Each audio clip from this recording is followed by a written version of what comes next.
What is up, guys? Welcome back to the channel. On today's video we're going to be doing something a little bit different because we actually have been working non-stop for I think since last week's video came out. We actually have been working a lot, and the reason for it is that finally we're working on the exterior of the car and we're getting all the aerodynamics sorted out for the car.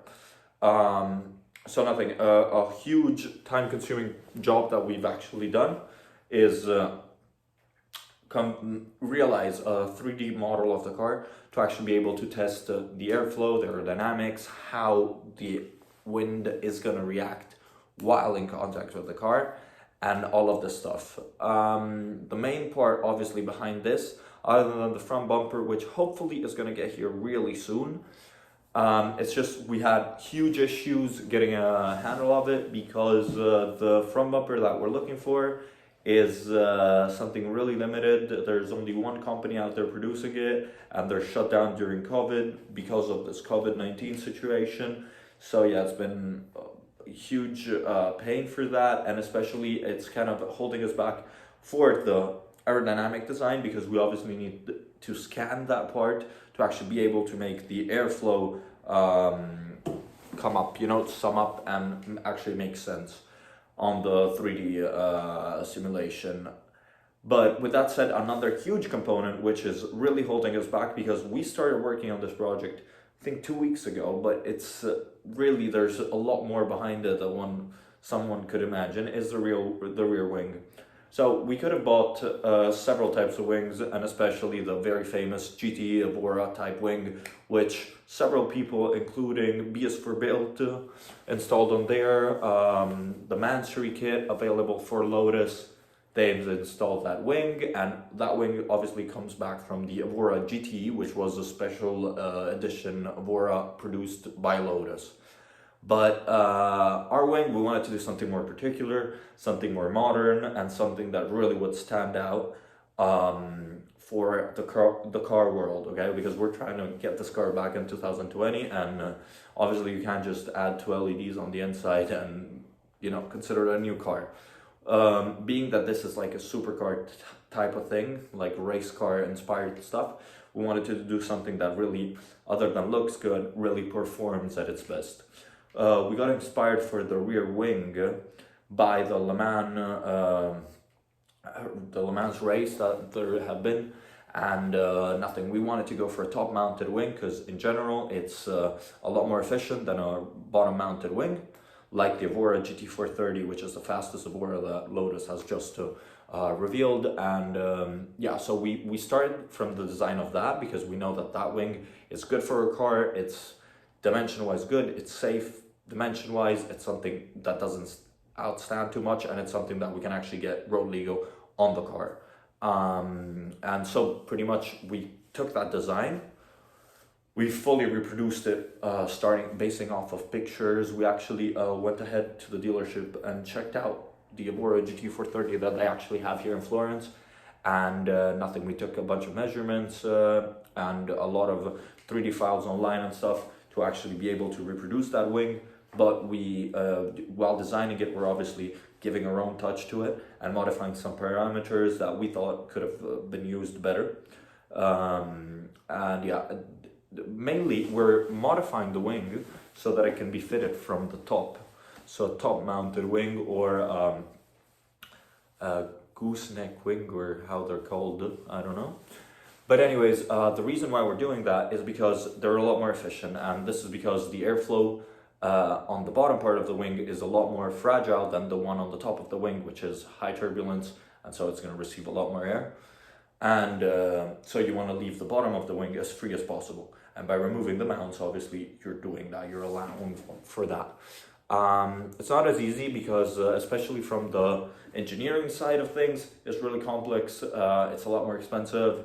And it's something that we actually never saw on road legal cars before the McLaren Senna. And I actually saw a bunch of pictures of the new Porsche GT3 that seems has kind of the same idea that we're putting on our Evora.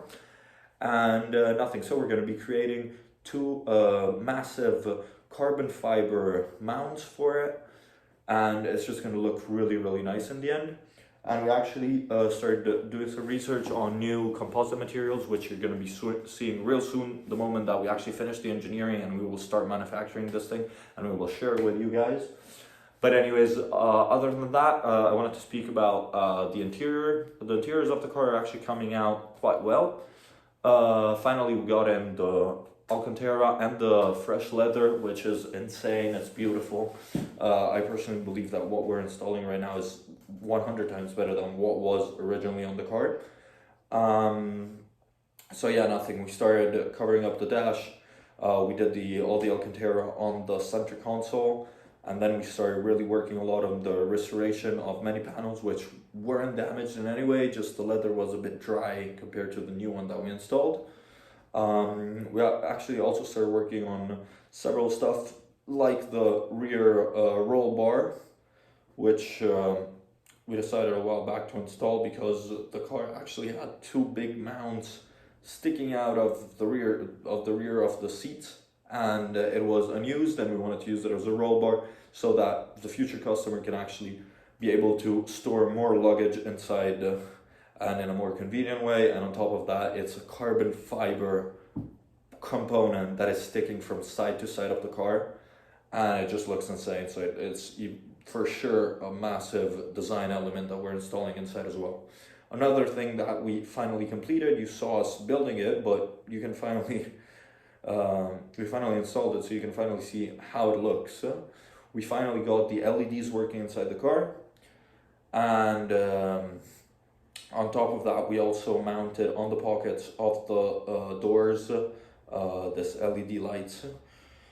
On top of that, we're actually working on the Alcantara headliner right now, which nothing's gonna get done the moment we receive all the electronic components which we're gonna be installing on there, because obviously we don't want to complete the finish before actually knowing how that stuff is gonna fit on top.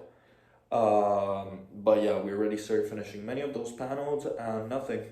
Overall, we're really excited for this project. It's been really tough. It's been really challenging, especially due to COVID and all of that stuff. But guys, thank you so much for whoever is watching and subscribing to our page and keeping on going. You guys are amazing. And nothing. With that said, guys, we'll see each other next week with actually a proper video where we're gonna get plenty of stuff done. I can guarantee you that. And so yeah, thank you so much for watching. Don't forget to hit that like and subscribe button, and go follow us on TLR Customs to get updates on that, and even on other builds, and in general what's going on with the TLR Customs stuff, especially now that coronavirus is finally after the coronavirus, we're finally able to leave our houses and people are able to get back to work and stuff. So definitely stay tuned for that, because a lot of sick stuff is planned and is going to happen very soon, other than the Evora, which we're hopefully going to be completing as soon as possible. And we're definitely going to be shooting an awesome reveal video for that as well. So nothing, guys, thank you so much again, and see you guys next time.